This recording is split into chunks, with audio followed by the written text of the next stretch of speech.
Hello, guys. Welcome back to my YouTube channel. Today we are in Canada, specifically at the University of Victoria, in search of master's and PhD funded opportunities. A number of people might ask, is the application window still open? Can we still apply for admission? Can we still apply for scholarships? These and many more questions will be addressed in the course of this video. Let's begin without any further delay. So, this is the official website of the University of Victoria in Canada. And straight away, we'll go to academics and look for the different faculties and departments. And then we'll choose graduate admissions and we go to find a program. So, this is step-by-step tutorial of how to find a program at this university and also find funding. Interestingly, just about a month or 2 months ago, someone for this YouTube channel actually got funding in French for masters in French at this university. So let's see how to dig out funding at the University of Victoria. So these are the different faculties, and under the different faculties, you have the departments. So, for instance, this is the department of the Faculty of Physical Sciences. And let's look at the Department of Chemistry and see what they have to offer. Is the application window still open? Can we still get funding? So these are lots of info here about the department and the courses they offer. You can see MSc Chemistry, PhD Chemistry, and there's another kind of a chemistry course on drug delivery. So MSc 2 years, PhD 4 years, project based.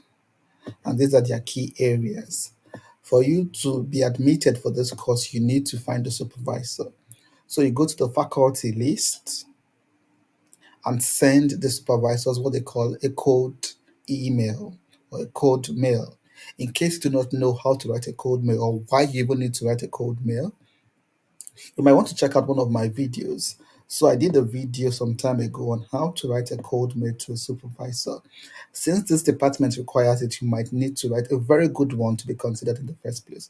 So check out this video on how to contact professors for postgraduate opportunities. This might help in how to craft your code mail. It's just in my there on my YouTube channel. Just scroll down really to the third tab on the home page. Then you find out to write a code mail to a supervisor. You can just go on Google. There are also several materials on Google that you can read, even samples as well, but do not copy. Samples you can also read on how to send code mails to supervisors. So let's continue. We're back to the chemistry department at the University of Victoria in Canada. So find the supervisor. You just go here, check the list of people in the department, list of professors in the department, check their area of interest and see how they align with yours. And you might just want to send them an email. So these are the different professors, and you see their contact details and you see their areas of specialization. So when you read um, the suggestions, Google suggestions on how to write a cold email, or if you watch my video, you see how to arrange the emails you'll be sending to this professor, these professors. And you're advised to send one at a time. Do not send a group email. So check for the professor here whose interests closely align with yours and send that email. So if the professor doesn't respond or if he or she says no, then you can try another professor. So if you send to a professor, you probably wait for a week or two and there's no reply. You send a reminder and there is no reply. Then you might want to check another professor. So let's move forward. Let's go to funding and aid. So for funding, you can see that the master's student is eligible to up to 17,500 Canadian dollars per year, while a PhD student is eligible to receive 20,000 Canadian dollars in a year. And there's this extra fund as well of 10,000 Canadian dollars that could be added to your master's or PhD award. This is the eligibility criteria for this. And of course, if you also get into this part, if you get into the department, you can also qualify for teaching assistantships, where you work for the department and your tuition is waived. You also earn extra money. So the major thing now is try to get a yes from a supervisor, and try to put forward a competitive application. And then you can explore the numerous funding opportunities at the department. So let's look at other things. Let's look at the deadlines. So a number of people might ask, oh, is it still open? Can we still apply? Now pay attention to the deadline. Pay close attention to the deadlines. For Canadian domestic students, these are the deadlines. For international students, which I believe most of you are, there are different deadlines. So there was a deadline on the 1st of May that has passed already. Now there's a deadline on the 1st of September as well. This one I believe you can meet. You have like 3, 4 months before September. So you have enough time to contact professors to put your documents together before applying. And if you apply before the 1st of September, you're going to be entering in January next year. But if you wait to apply till January next year, January 1st next year, you'll be resuming in May next year, if that makes sense. So if you're asking, can I still apply? Yes, you can still make the September 1st deadline. So this is the link to the admissions requirements, what you need to submit, your documents, your transcript, and things like that. You need a bachelor's degree, a minimum of a B, and in case there are any specific things you also need to supply. You can also check here for the English language requirement, whether it is waived in your country or not.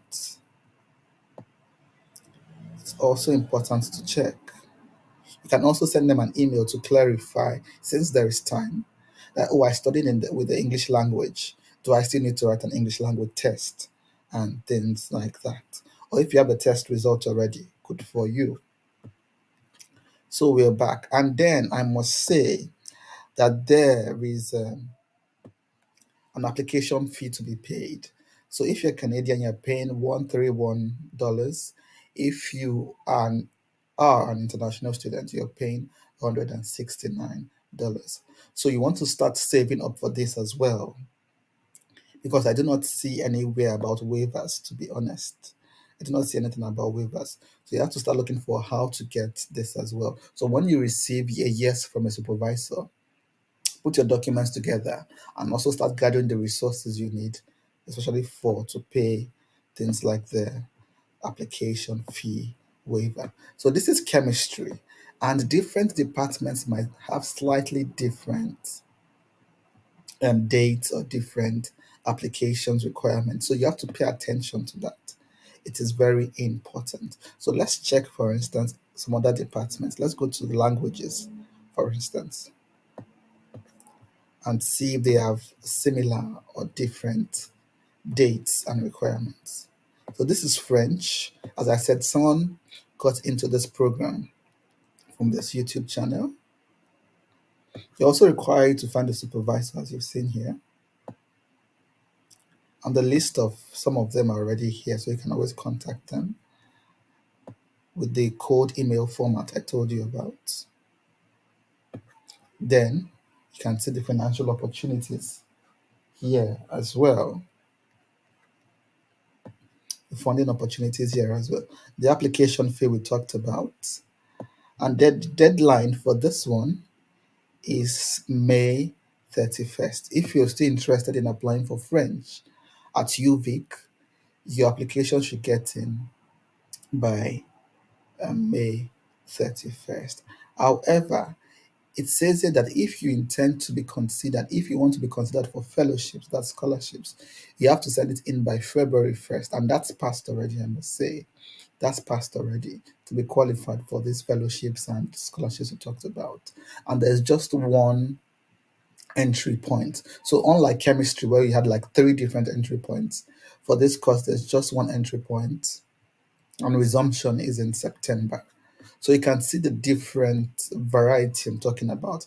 Chemistry has three entrance dates or three deadlines, while French has just one.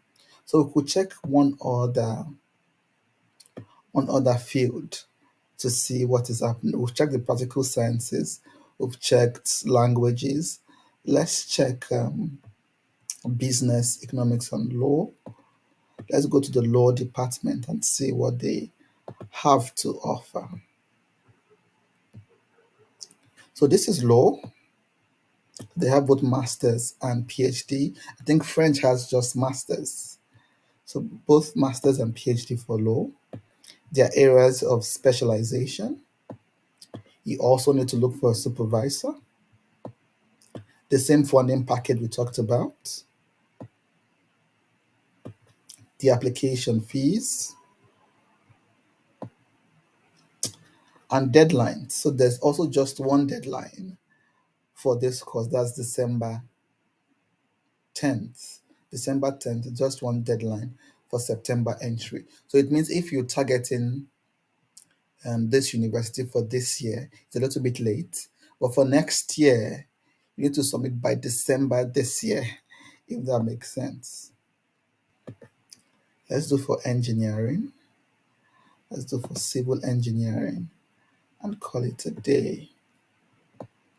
And quickly, we'll just check the application window. So there are three application windows here. So you have one 1st of October to resume January. So you have this other one 1st of February to resume in May. So I don't think you can meet this one. 1st of June, well, it's quite possible, although this is May already, it's quite tight to resume in September. So you can see the different applications requirements. And that's it, guys. I hope this was useful. So go through the courses and see their different dates and see which ones you can meet. So if you get in, or should I say when you get in, you're almost guaranteed of some kind of funding. So even though your course might not be open for now, that's fine. You can always pen it down in your diary and say, okay, when it opens, I'll be applying for it. If I can't get in this year, I would attempt to get in next year. So remember resources as well on how to write a code mail, whether you want to go through a simple Google search or you want to check for materials on my channel. And that's it, guys. I hope you found this insightful. As usual, guys, we cannot wait to celebrate you. We've had several testimonies already on our channel of people bagging scholarships from all around the world. Just go to our community tab and see the different screenshots of different awards won on every continent in the globe. So we want you to be part of the winning team. Just follow the tips we give you here, and we believe we'll be celebrating you very soon. So bye bye for now, and we'll see you at the top.